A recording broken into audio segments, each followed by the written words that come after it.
এই দেখো বাসন মাজছি কলপারে। আজকে খুবই অসুবিধা হচ্ছে বাসন মাজতে, কেননা ভাইদের ঘরে দোতলায় হাত দিয়েছে। পিছনে কলপারের এদিকটা অনেকটা জায়গা আছে, ওইখানটা দুটো পিলার হবে। তো পুরো সান ভেঙে ওইখানটায় বড় করে পিলার করার জন্য গর্ত করা হয়েছে। মিস্ত্রিরা বলছে ওইখানে যেন জল না আসে। খুবই অসুবিধা হচ্ছে, কারণ ওদেরও কুয়ো কাটতে খুব অসুবিধা হচ্ছে। তো আমার ছেলেকে বললাম দেখাতে, ছেলে আর ওটা দেখালো না। আমি তোমাদেরকে পরে দেখাবো। পুরো কুয়োটা কাটা হোক, জল ফেলতে না করছে, তাই গামলাটা পেতে নিয়েছি। গামলার মধ্যে যে জলটা পড়ছে ওই জলটা যেন মানে গামলার মধ্যেই পড়ে, বাইরে যেন না যায়। তাও সেভাবে হয় নাকি তাও দেখো জল গড়িয়ে পড়ছে। আর ছেলেটা একটু আমার দিকে তাকাচ্ছে বারে বারে। আমি দেখো জলটা ফেলে দিলাম বাইরে। ছেলেটা আমার পাশে দাঁড়িয়ে আছে, কাজ করতে পারছে না। চলে গেলাম বাজারে, বাজার করে আনলাম। ওই মেয়েটা পাশে দাঁড়িয়ে আছে, আর আমার ভাইপো আমাকে কী দেখাচ্ছে। আমি আবার একটু পিছন থেকে গিয়ে দেখলাম যে ও কী দেখাচ্ছে। তারপরে এসে দেখলাম ওখানে ভাইপো না, ওখানে আমার মা। এই দেখো আমার ভাইপো দরজা খুলে দিচ্ছে, আমাকে হেল্প করছে আমাকে। কেন বলো তো? ভেবেছে আমি বাজার থেকে কিছু নিয়ে এসেছি। দেখো আমার ছেলে দেখো পায়ে লাগিয়েছে র্যাকেট খেলতে গিয়ে। আমার মা গরম জল করে গামলার মধ্যে দিয়ে বসে আছে, খুব কষ্ট পাচ্ছে পা নিয়ে। পা ফুলে গেছে। এর আগে ডাক্তার দেখিয়ে এক্সরে করেছি, কিছুই নেই, কিন্তু সেই ব্যথা আবার উঠেছে। এই দেখো কী বাজার করলাম তোমাদের সাথে আজকে শেয়ার করতে আসলাম। কার কাছে এবার শেয়ার করব বলো? কারোর কাছেই যাই না, কারোর বাড়িতেও যাই না। তোমার দাদা ভাইকে নিয়ে 3 দিন ডায়ালিসিস হয়, তাছাড়া আদার্স দিন বাড়িতেই থাকি। নিজের কাজ করতে করতেই সময় পাই না। বেলা 3টে 3:30 বাজে স্নান করে ঘরে উঠতে। বাজার করে নিয়ে আসলাম, তোমাদের সাথে একটু শেয়ার করছি। না, তোমাদের সাথে শেয়ার করতে পারলে ভালোই লাগে। আলু এনেছি, পুরনো আলু এনেছি, নতুন আলুও এনেছি। আর এই মিক্সচার মেশিনের বাটিটা খারাপ হয়ে গেছিলো, ঠিক করতে দিয়েছি, নিয়ে আসলাম। বাজারটা পুরো ঢেলেই দিলাম। মাছ এনেছি একটু। আর নতুন আলুতে এত বালি, এই জন্য নতুন আলুটা বললাম একটু প্যাকেটে করে দাও।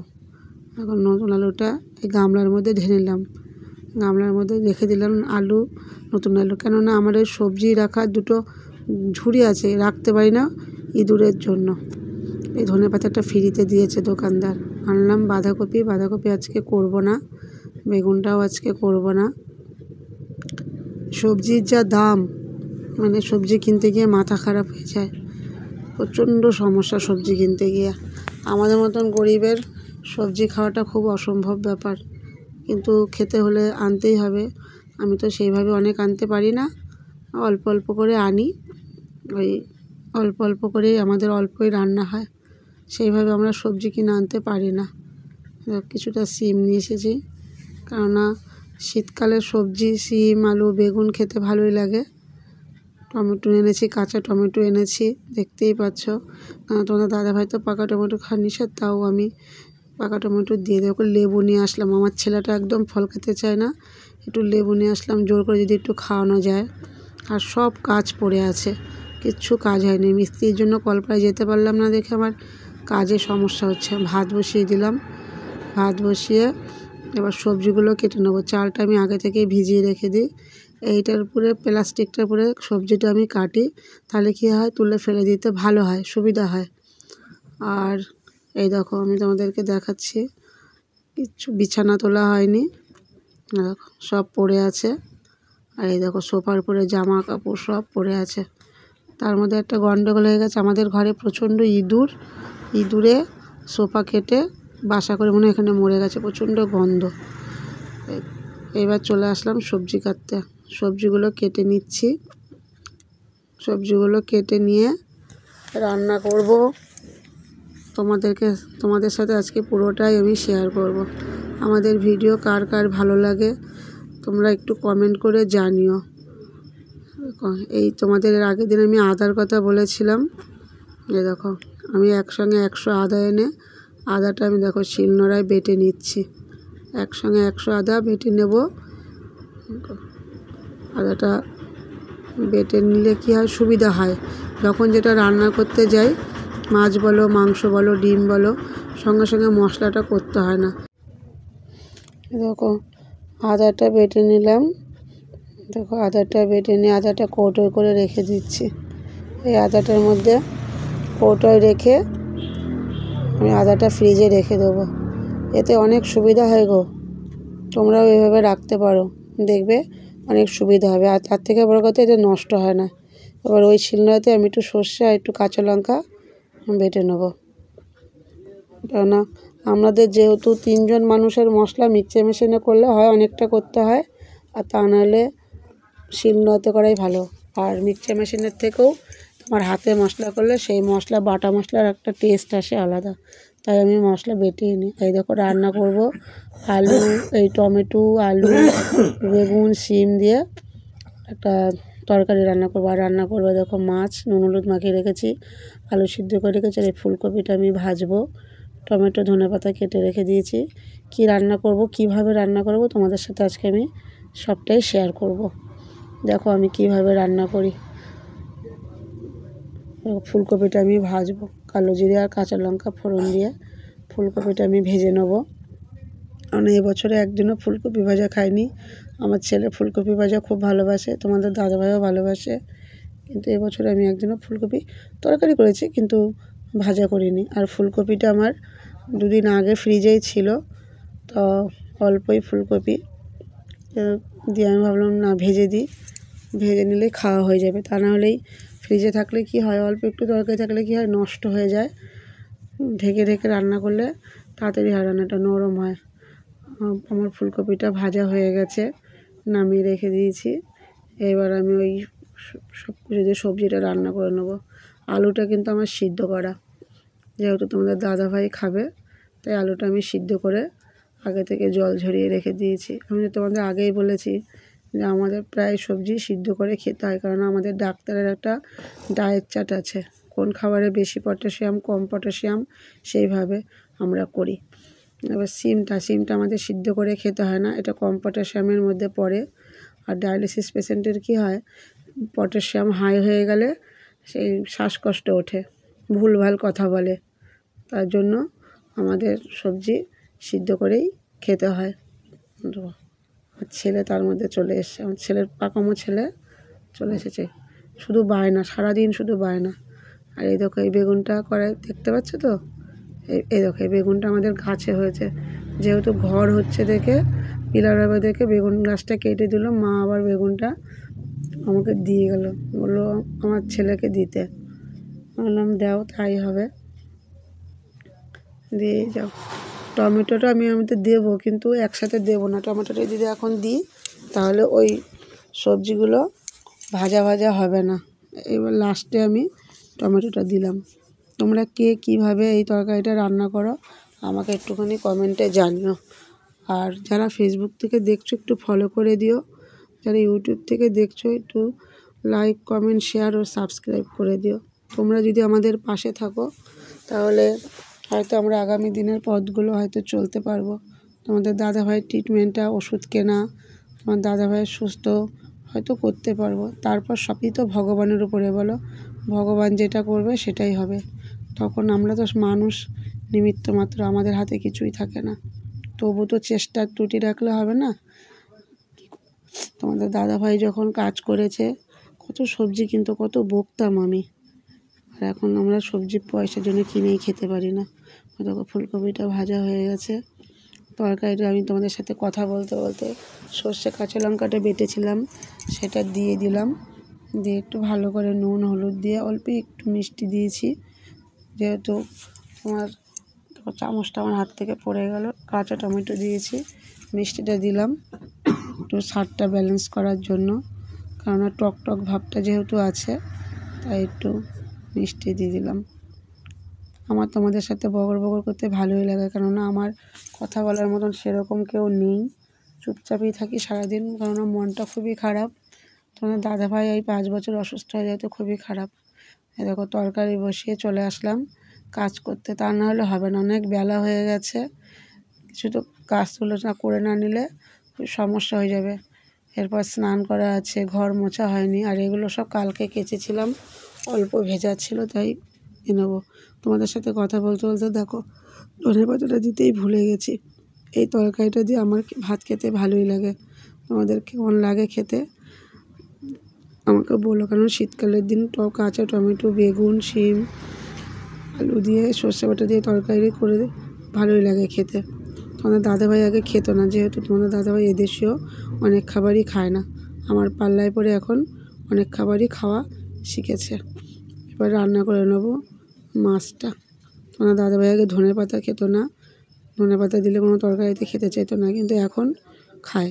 এখন নিজেই বলে ধনেপাতা বাটা করবো না, কেননা আমরা যেহেতু বাঙাল, আমরা একটু বাটাবুটি খেতে খুবই পছন্দ করি। তোমার দাদাভাই আবার সব পছন্দ করে না। আমার ছেলে আবার সব খায়, ছেলেকে সব কিছুই খাওয়া শিখিয়েছে আমার মা, সব ধরনের মাছ খায়। ছেলেকে নিয়ে আমার কোনো ঝামেলা নেই, তো তোমার দাদাকে নিয়ে ঝামেলা।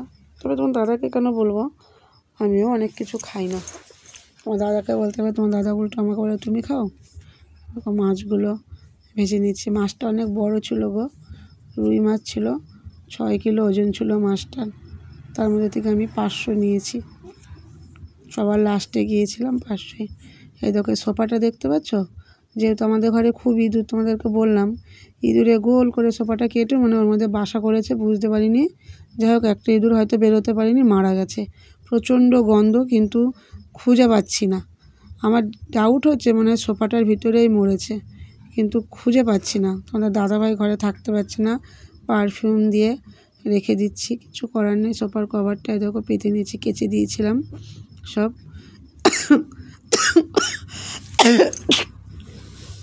প্রচণ্ড কাশি হয়েছে, ঠান্ডা এত লেগেছে। সকালবেলা করে ওঠা, রানাঘাট যাওয়া, অটো ট্রেনে যে ঠান্ডাটা, তারপরে মনোরমার ভিতরে এখনও এসি চলে, খুবই কষ্ট হয় আমাদের। মানে এখনও ওদের এসি চলে, কেননা যখন পেশেন্ট হয়, ভিড় হয়ে যায়, তখন ওরা এসিটা চালায়, আমাদের একটু অসুবিধাই হয়। তোমাদের সাথে কথা বলতে বলতে দেখো আমি কাজগুলো সব করে নিচ্ছি। আবার চলে আসলাম রান্নাঘরে এসে মাছের ঝোলটা বসিয়ে দেবো। আলুটা ভেজে নিলাম। এই আলুটাও আমার সিদ্ধ করা। তোমাদেরকে তো বলেছি আমার সব সবজি সিদ্ধ করে রান্না করতে হয়, তাই এই আলুটাও আমি সিদ্ধ করে আগে থেকে ঠান্ডা জল দিয়ে ভালো করে ধুয়ে নিয়েছি। আলুটা ভেজে নেব। আজকে আর মাছে অন্য কিছু দেবো না, আজকে একটু পেঁয়াজ দিয়ে ঝোল করব, কারণ আমরা মাছে একটু পেঁয়াজ রসুন একটু কমই খাই, এমনি প্লেন জিরে বাটা দিয়ে আদা বাটা দিয়ে করি। তো আজকে একটু পেঁয়াজ দিয়ে রান্না করে দেখি কেমন লাগে। তাই একটু দেখো পেঁয়াজ দিয়ে নিলাম, জিরে ফোড়ন দিয়ে পেঁয়াজ দিয়ে নিলাম। পেঁয়াজটা ভাজা হয়ে গেলে আমি সব মশলাগুলো একসঙ্গে একটা বাটিতে করে রেখে দিয়েছি। জিরে, ধনে, লঙ্কা, নুন, হলুদ সব একসাথে করে আমি মশলাটা কড়াইতে দিয়ে কষিয়ে নেব। ততক্ষণে পেঁয়াজটা আর একটু ভেজে নিই, আর একটু হবে, একটু টমেটোও দিয়ে দিলাম, আর কাঁচা লঙ্কাও দিয়ে দিলাম। অল্প একটু ধনেপাতা ছিল, একবারে কষিয়ে নেব। পরেও দেবো, কিন্তু কষিয়েও নেব। একটুখানি কষিয়ে নিয়ে, ধনেপাতা কষিয়ে নিয়ে একসাথে রান্না করলে সেটার টেস্টটা আরও বেশি আসে। তোমরা এইভাবে রান্না করে দেখতে পারো, ধনেপাতা কষিয়ে। পরে তো দেবে, কিন্তু কষানোর সময় একটু অল্প দিয়ে কষিয়ে দেখতে পারো, তাতে কি হয় সেন্টটা ভালো আসে, ভালো লাগে খেতে। আমাদের তো ভালো লাগে খেতে। তোমাদেরকে তো বললামই যে তোমার দাদাভাইয়ের খাওয়া নিয়ে খুব সমস্যা ছিল, ও মশলাটা সব একসাথে করে রেখে দিয়েছিলাম। মশলাটা দিয়ে আমি ভালো করে কষিয়ে নেবো। মশলা কষানোর উপরে সব রান্না করতে দেখো সবাই জানে কম বেশি। আমি রান্না পারি, তুমি রান্না পারো না, এরকম কোনো ব্যাপার নেই, সবাই পারে। এবার গরম মশলাও দিয়ে দিলাম ওর মধ্যে, যেহেতু রুই মাছ, একটু রুই মাছে বা একটু চালানি মাছে একটুখানি গরম মশলা দিলে কি হয়, একটা যে গন্ধ, সেই গন্ধটা থাকে না। এবার আমি আলুটা দিয়ে কষিয়ে নেব। কত সুখ দুঃখের কথা তোমাদের সাথে শেয়ার করছি, অনেক ভালো লাগছে, কেননা আমার খুব কষ্ট, সুখ দুঃখের কথা বলার মতন কেউ নেই, তাই তোমাদের সাথে শেয়ার করতে পেরে সত্যি আমার ভালো লাগে। এই যে তোমরা আমার পাশে আছো, তোমরা আমার পাশে থেকে আমাকে এত উৎসাহ দিচ্ছ, এত ভালোবাসা দিচ্ছ, তোমাদেরকে আমি কি বলবো, এতে আমি সত্যি খুব গর্বিত। তোমাদের কাছে আমি কি বলবো, মানে খুবই ভালো লাগছে আমার আর কি, তোমরা আমার পাশে থাকাতে খুবই ভালো লাগে। অসংখ্য ধন্যবাদ তোমাদের আমার পাশে থাকার জন্য, অসংখ্য ধন্যবাদ। তোমরা এভাবেই আমার পাশে থেকো, ঝোলটা ফুটে উঠেছে, এবার আমি মাছটা দিয়ে দেবো। খুব তাড়াহুড়ো করছি, তোমাদের দাদাভাই স্নান করবে, যেহেতু আমার অনেক বেলা হয়ে গেছে আজকে, কেননা কলের জন্য কাজ করতে পারিনি। এবার জল জল তো লাগবেই সব কাজেই। এবার আগের দিন আমরা রানাঘাটে গেছি, সেসব জামা কাপড়গুলো ছিল সেগুলোও কাচতে হবে, সব ভিজিয়ে রেখে এসেছি। আমি কাজের সবার শেষে ওইগুলো কাজ কেচে তারপর ঘরে আসি। এই দেখো, সব তোমাদের সাথে বক বক করতে করতে, রান্না করতে করতে সমস্ত কাজকর্ম করে নিয়ে এসেছি। বিছানাও তুলে নিয়েছি, জামা কাপড় গুছিয়ে নিয়েছি। কিন্তু ঠিক 10-15 মিনিট পরে আসলেই আমার ছেলে আর তোমাদের দাদাভাই দেখবা এটা আবার সেই উল্টোপাল্টা করে নিয়েছে। তোমার দাদাভাইকে দিলাম তেল, পায়ের ব্যান্ডেজ খুলে তোমাদের দাদাভাই ওই দেখো বসে আছে। আমাদের দাদাভাই খুব হেলদি ছিল, দেখো সুগারে কী করে মানুষকে। মাছের ঝোলটা আমার হয়ে গেছে গো। এবার একটু ধনেপাতা দিয়ে মাছের ঝোলটা আমি গ্যাসের উপরেই থাকবে, দেখো গ্যাসটা বন্ধ করে দেবো।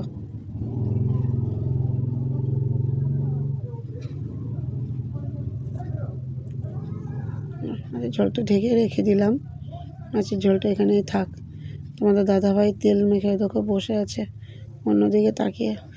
মাঝে মাঝে খুব দুঃখ, খুব কষ্ট পায়, কেন পুরুষ মানুষেরও কাজ করতেই চায়। স্নান সেরে এ দেখো ভাত খেতে চলে আসলাম। আমাদের দাদাভাই খেয়ে নিচ্ছে, বাটিতে একটু মাছ তুলে দিই। ছেলের ভাত বেড়েছি, ছেলেকে ডাকছি, ছেলে আসছে না। ছেলের খুব সমস্যা খাওয়া নিয়ে, প্রত্যেক দিন এই যেরকম বায়না করলে আর ভালো লাগে না।